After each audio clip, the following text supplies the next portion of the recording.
kining pagbati, kawili o kaminaw. Sa imong pagpahilayo, niulipon kanako tumang kahidlaw.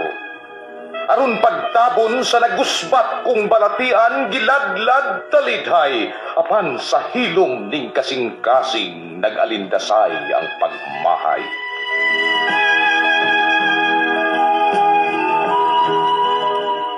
Tinuod, nakita mo akong nagkatawa sa dayon mong taliwan.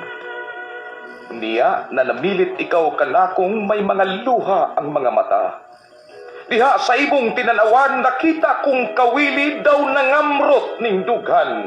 Buot kung ta ikawng hawiran, kay sakit kanakong di ko ikaw makita.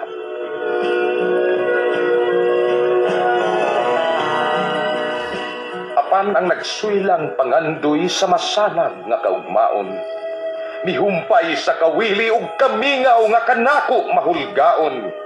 Busang kasakit ug kahapdos sa hilom, akong giluom ug gikatawa.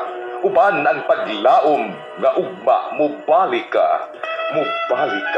aron makiguban sa maglingaon kong paginsara.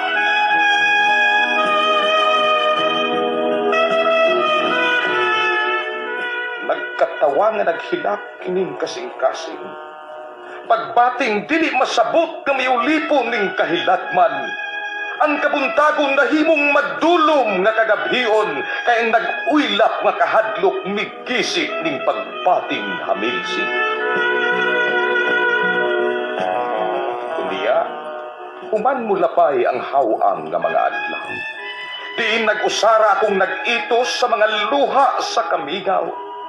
Ipaabot ko ikaw niyadtong dapit, din ikaw na namilit nanumpang mo balik. Kadtong dapit nga nahimong amang ug buhing saksi sa tuhata kag ugma, dapit na kanhi paraiso sa matahum kang mga damgo.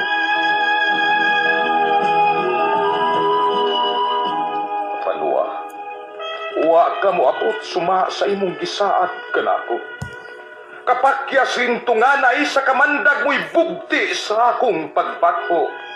Mga panumpang sa lingkapaw gilitok sa ngabil nga mabudhion, kinsa milaglag ning kasing-kasing nagsapnay sa gugmang balaanon.